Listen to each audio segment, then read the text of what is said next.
waxaa maanta si toos ah degmada Seylac looga dahfuray tababar 4 maalmood uga socon doono isku duwayaasha wasaaradaha kala duwan ee gobolka Seylac ee xaruntiisa degmada Seylac iyo sidoo kale xisaabiyeyaasha wasaaradaha laamaha kala duwan ee gobolka Seylac.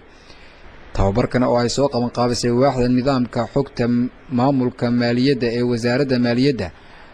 waxaana fulinaya xafiiska dib u habeynta maamulka maaliyadda BFM-ka isagoo kaashanayo banka adduunka. mas'uuliyiinta halkaasi ka hadlaya waxaa ka mid ah xisaabiyaha gobolka Seylac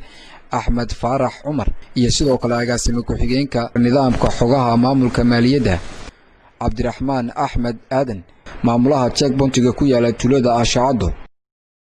tababarkana tababaradii hore aad u qaadan jirteen uu ka duwan yahay oo waa mid loo baahan yahay marka aad tababarka qaadataan ee aad dhamaysataan in aad fulisaan waxaana hawsha dabagalkeeda ka mas'uulka gobolka ugu sareeya iyo xisaabiyaha gobolka iyaga idinku dabageli doona. sidoo kale waxaan idinku adkeynayaa inaad trainingkan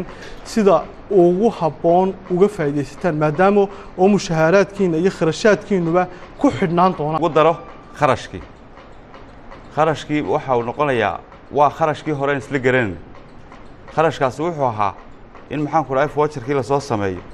voucherada marka la soo sameeyo maxaan ku dhahay haddana xisaabiyaha u soo maraan kii oo laga dhex dalbanayo qaabkan electronic waxa jirta dawladdeenu marba heer bay maraysaa waxa la doonayaa inaynu nidaamkii manualka uga gudubno nidaam computerized aan uga gudubno. gabadhii iyo gunaanidkii ayaa waxaa isagoo halkaasi ka hadlay barasaabka gobolka Seylac Mawlid Maxamed Nuur. nidaamkani wuxuu fududeynayaa ama sahlayaa shaqooyinkii qaranka u socda wuxuu dabrayaa oo yareynayaa musuqmaasuqi waxaa loo baahan yahay qof walba inuu ilgooniyo u yeesho. waxaa laga yaabaa muddo imika dhowr bilood ka hora waaranadu waxay noo soo mari jireen boos hargeysa laga soo diri jiray bangiga dib loo geyn jiray xisaabiya bangigu wuxuu soo diri jiray boorama haddana dib looga soo diri jiray voucherkii xisaabaadka ka soo baxay 10 cisho ka hor ayaa inoo iman jiray maalinta 12 maanta laakiin daqiiqadaaba wayna soo gaaraya nidaamkana nidaamkii unbuu daba socdaa. taa waxaan farayaa isku duwayaasha waxaan leeyahay idinkaa wasaaradaha ka mas-uula maadaama wasaaradaha idinku ka mas-uultihiin waxaa loo baahan yahay in aad idinku aqoontan xambaartaan oo idinku sii qaybisaan oo idinku bulshada gaarsiisaan dadkana ku qancisaan. xisaabiyaha gobolkana waxaa leeyahay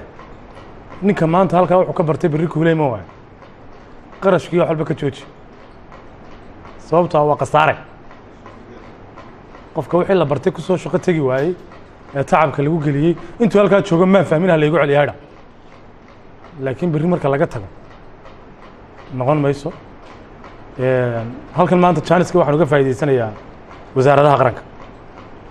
wasaaradaha qaranku gobolkan culays adag bay ku hayaan culayskay ku hayaan waxaa ka mid ah qof aan xafiis lahayn oo aan qarash lahayn ayaa la odhanayaa waxaa tahay isku duwata gobolka mushaar milyanana waa loo soo qoray qofkaasi noloshiisii meel alla meel ay taallaa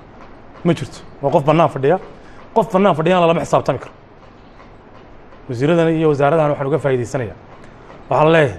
ka joojiyo gobolkan dadka aad u soo magacaabaysaan haddayna xafiiskiisa iyo qarashkiisa iyo nidaamkiisa soo raacineen ka daaya culayska gobolka. tababarkani ayaad moodaa inuu ka duwan yahay tababaradii hore maadaama uu kor u qaadayo habsami u shaqaynta wasaaradaha laamaha kala duwan ee gobolka Seylac. waa Cali Axmed Diiriye Cali Dhagdalool wararka badda Cas TV magaalada Seylac.